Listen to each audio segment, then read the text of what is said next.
eilėraštis iš pirmos knygos, kuri buvo antra. Nes taip susiklostė, kad antra knyga buvo pirma, nes kol pasirodė pirma, išėjo anksčiau antra. Eilėraštį rašyti seniai, gal prieš 32 metų.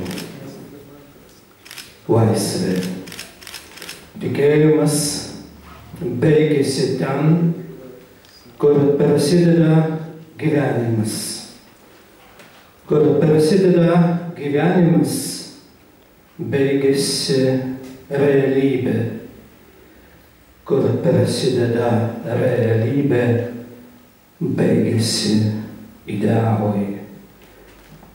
Kur prasideda idealai, prasideda laisvė. Kur prasideda laisvė, prasideda apribojimai, prasideda galvojimas. Kur prasideda galvojimas, baigėsi laisvė.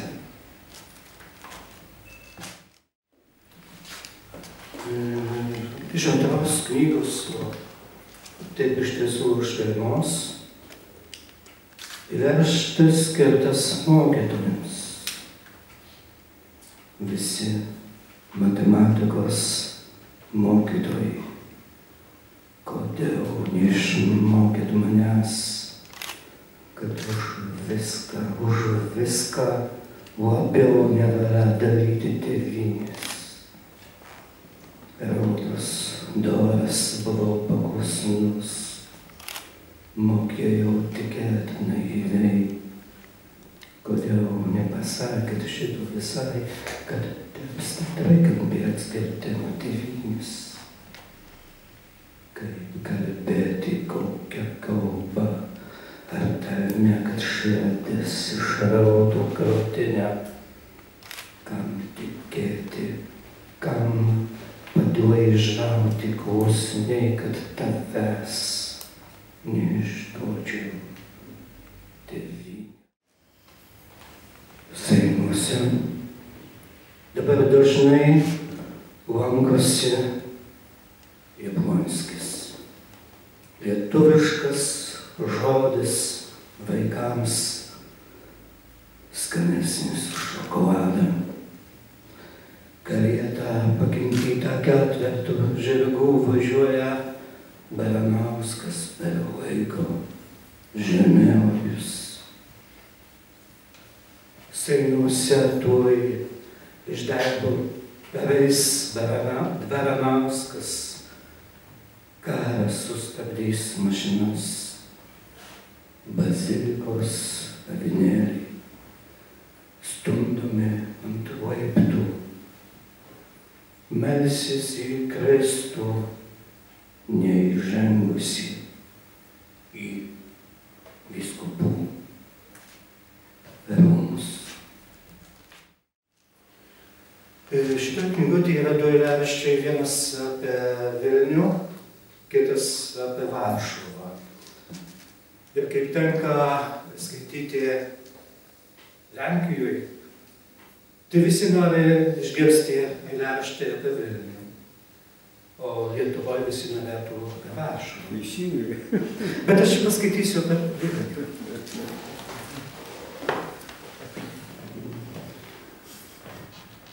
Vilniuje gatvės pritvinkusios automobilių, žmonių skubančių į Veidieną, žvirulio ateinančio iš tylėjimo.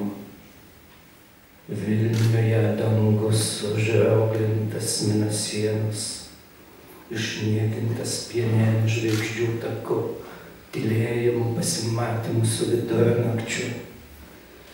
Vilniuje kažkas tempia mane į paskutinį atodūsį, gyvenimo rankos iškeltos pagal nutylėjimą amžinam gyvenimui. Vilniuje nėra Vilnius, o už gyvenimo ribų statomas miestas. kuriame kiekvieną pavasarį susirenka poetų sielos ir mirusios eilės. Rytoj būsiu Lietuva, anykščiai, panerai, medininkai, kur 10 metų neskalbta nepriklausomybė atsiduoda Barokevičiais ir Armalavičiais. Rytoj būsiu Lietuva. Lietuva, kuri skauda. Lietuva, kurią angliškai myliu. Lietuva, kurioje kalbu gerai man čia viešpatie. Moters kūnu persidengusios kantatos, fokus ir tos be kūno, liežuvio be garso, išlistos iš pilnų žvėrelukščių, kaip laukimas tavęs, senbernių vienkių. Aš tave šaukiu tartum tylėtų ugnikalnis, šaukiu tarsi kantatos tylėtų, tarsi tylėtų tie, kurie tyli, kaip skauda, neskauda kažkur po širdim. Tu esi mano sieloje kūnas ir vynas mano gyslose, kuriam nebuvai sugulovę, kaip palovėje deimantinį šviesovį liuteronų bažnyčiai atsilaužėme žodžių. Tu buvai ilgesinga diena, palaidota nebylaus prakaito, ugnis ragoje, kaip ugnyje užrausta tamsa, paversta žūtbūtine teisybė. Norėjau tau parodyti vienišą jaują, vienatvę, kalėjimą, sargybos bokštus.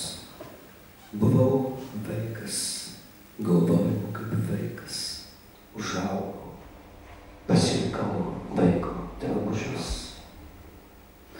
Nuomonės, kaip sakydavo pas mus, nebuvau, bet galėjau likti akimirką, ardamas tėvų lauką. Vaikystėje liko tikrai netikrų draugų veidai. Norėjau tau parodyti daugiau nei pats gyvenimu buvau matęs. Tėvo ranka sodintus sodus, nuo vaisių nulūžusios šakos skausmą. Dulkėtas užkinių kiolių pareidavo Jonulio ir Gendrutės šešėlis. Gudrutis man sakydavai tąsyk, kai bandžiau su tavimi susipažinti. Glamonėdamas pusseserės ranką, supratau, gyvenimas nesisuka aplink ją. Nestovi vietoje žolės klaida ir sraigė, kurioje gali kartis sklandžiai. Buvau užmigęs popietės kaitroj, norėjau klausti kelio į Vaitiekį, bet išniro kito pasaulio danga ir Seivių ežeras susimerkė geltonų lelijų skruostų. Stovinėdavau prie vartų tos ir anos, mėnuliui praverdavau naktis, per Velykas, per šventas bandžiau apvalęs rašyti eiles. Kol jaunas norėjau pasenti, šokti paskui lenkaites, klaviškiui duoti pakaušį. Gaila, kad visa tai, kas buvo tąsyk nepasiekiama, nebuvo verta, kad nusišlapintų šuo. Kai imu tave į rankas, kaip skiedrinę vinį, arba kaip pjūklą, ir noriu pataisyti pasaulį. iš saulės sonatos, iš čiurlioniško reks, iš Nemuno kvapo, žinau, mūsų karalystė, ne iš čia lietuviškas žodis. O dar latviškas eilėraštis. Apčiuopiam, neapčiuopiamą, negertina troškulį, gebam jotvingių žodžius tėvynės įsčiuose. Kaimas suduva, kaimas prausa, tu esi mūsų žemė, tu esi sventintame zemen, sventintas virst tvaresemis. Kaimas zemen jotvings, suduva maja semis, kuo jūs buvinitė, kuo tvaja semis, kai varam astai, kuo tu esi mūsų gaunu. Laikrodis, ranka, grublėta, nemokščios ranka, išardžiau laikrodį, bet neradau savęs ir neradau laiko. Sudėjau atgal vieną po kitos, mikrosekundės ir nanovalandas, laimės žodžius ir žodžius šunsnukius, laikrodžio tylu, laukus, kurie neprabyla šalia kito savęs, šalia laiko skubėjimo, šalia žiūrėjimo į laikrodį. Sudėjau laiką, visas kūno dalis, visas dvasios arterijas, visus nenorus įkliūti kaip Živilė Žalčiūtė. Ir keletą iš naujausių. Gyvybė lyg usnis prie kiekvieno kailio prilimpa, adrenalinas lyg vynas be laiko, erdves pakelia ir kitą žodį palaiko. Rauduo piktas atsėlina lyg šuo. Ar yra žemėje čia Dieve kas nors, ko nėra? Dziedulis, tikriausiai žinote, kad tai senelis, pas mus niekas nesako senelis, bent jau seniau niekas nesakydavo senelis, tik dziedulis. Mama verkia, aš nemiegu, už šaltos tylos, už durų gretimų stebiu mirštantį dziedulį. Jos gedulinga žiema alsuoja gyvybės siūlų, sniego nereikia juosmens grabnyčios žvakės jau laš. Labai pagailo jo, džiovininko vakarą, vaiko neverkiančio 73-aisiais. 40 daugiau metų vėliau vartau Trakiškės kapinių užrašų knygą. Nėra joj mano vaikystės ir nieko apie mane. Žodžiai kviečia patylėti. Žmogus kapuose, pasaulio išrinkta laimė. Ji spinduliuoja akimirko. Ir vėl nuožmom sekundom, beritminčio vėjo, jūros banga gintarui krantą įdėjo ir vėl kankinau nemigą, bet naktis nepraėjo. negirdėjo laukų rugiuose ir dainos lyg žaizdos skaudėjo. Pirmas atsikėlė iš kaimo akmuo, paskui ėjo kiti nešinivėjo. Supusi svyravo pilnas skylėtas, pirmojo lemtingo atsidavimo ruduo. Ir vėl 7 minutėm priartėjau prie amžinybės. Pažiūrėjau į ją iš Gedimino bokšto katedrai į planetą. Per langą lyg kaip pirmą kartą Vilniuje. Daug kartų Gedimino bokštas šlijosi man prie kojų, lyg norėtų ką nors iš pradžios pabaigos duoti. Ir vėl 7 eilutėm priartėjau prie Vilnius. Ar bus ten rytas ir man, ir mano laikrodžiui.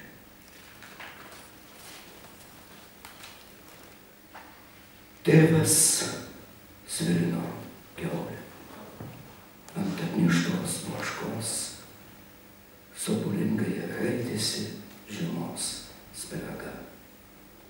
Puošinių tik per vieną sprindį motina mazgojo, vaikas plovė žalinas. Vaikystėje kiaulių buvo daug, vėliau kiaulių tik daugėjo.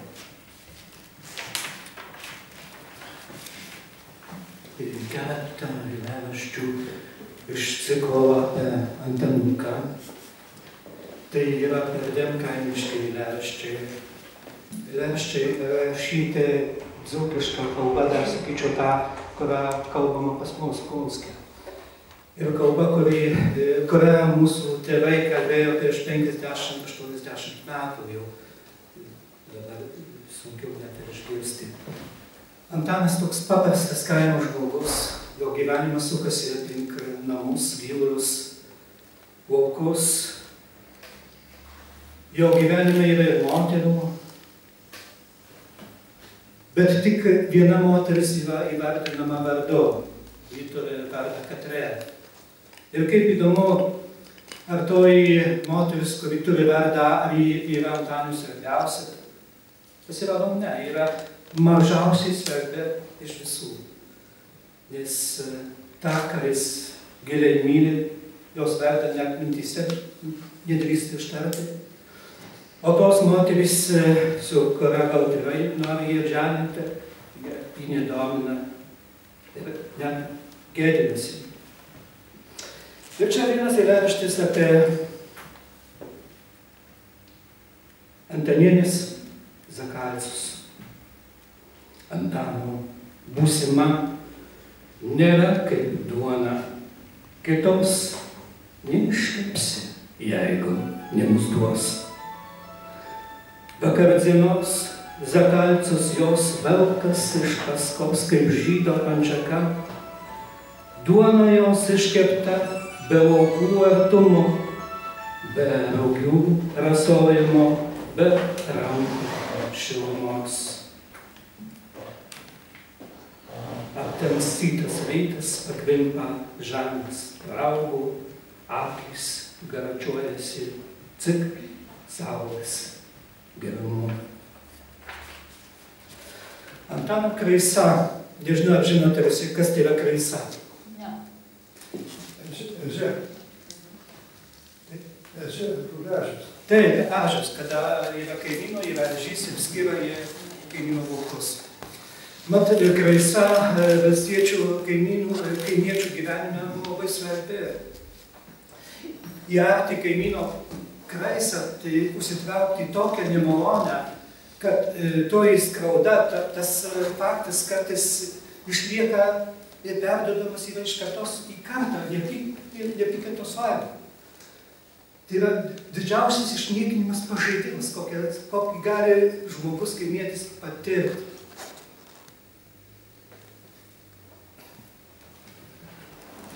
Antano Kraisa. Kaimynas, ardamas pūdzimų, įneria Antano Kraisų. Nedovanosiu, nėra duorinių, kalpojo Antanas, bet duorinių yra. Nereikia jų, nei arts, nei akėts, patys užauga.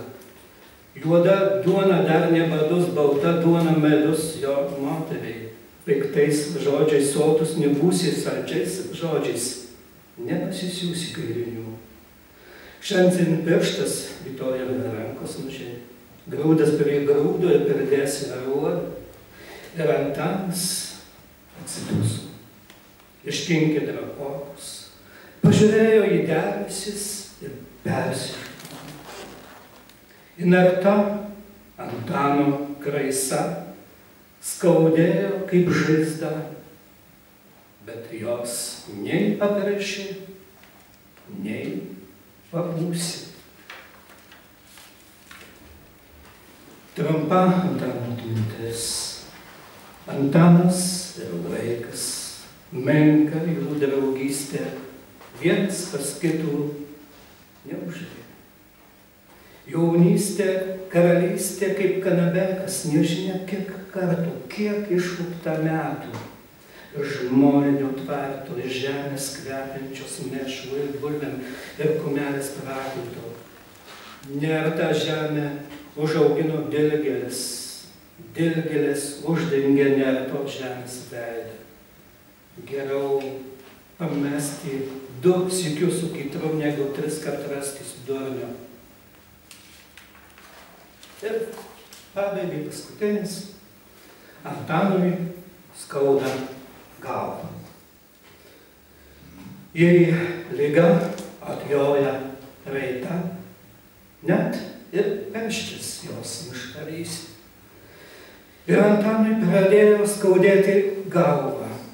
Ir jis pagalvojo, pats būsiu poterius, kad iš Lietuvos neišeitų Ukraina, kad neišeitų poteriaus, kad išeina poteriaus už tėvynį, už mūrgabalas šūsnį akmenų, už jūs nebalas durpės, už ėdimų in kapus. Kapuose gulėjo daug mirusių, mirusių nuo senatvės, patekusių paratais, mirusių dėl ligos, mirusių, kad jos gydytojai anksti nesurado. Šiandien smagu, tiek gražiai šviesa saulė, kaip gražu gyvens Antanukui, kur kacuojasi tik katės, ne kaip pas kaimynų ir avys. Ačiū.